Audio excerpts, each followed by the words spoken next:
Demonstrasi kontekstual topik 1 pemahaman peserta didik dan pembelajarannya mengenal peserta didik.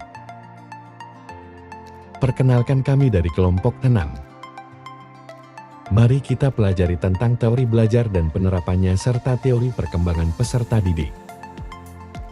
Teori belajar ada 4, yaitu teori belajar behavioristik, teori belajar sosial kognitif, teori belajar konstruktivisme, dan teori belajar humanistik.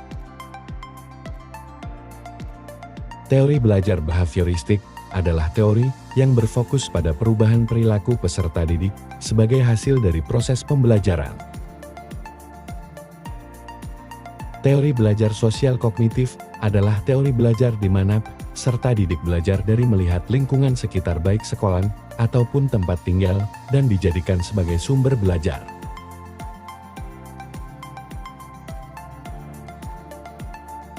Teori belajar konstruktivisme adalah teori pembelajaran di mana peserta didik belajar dengan cara membentuk pengetahuan sendiri dan memberi makna melalui pengalaman yang mereka dapatkan. Teori belajar humanistik merupakan salah satu teori belajar yang sering digunakan oleh guru maupun tenaga pengajar lainnya. Teori ini bertujuan untuk menghasilkan hal baik bagi kemanusiaan, supaya bisa mencapai aktualisasi diri dan mengenali dirinya sendiri.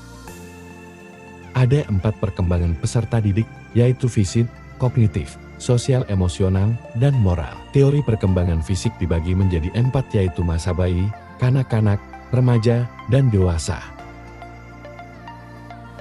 Teori perkembangan kognitif menurut Jan Piaget, ada 4 tahapan yaitu sensori motorik, praoperasional, operasional konkret, dan operasional formal.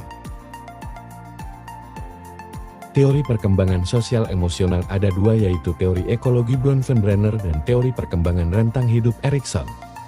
Teori perkembangan moral adalah aturan dan konvensi berinteraksi antara orang-orang. Terima kasih.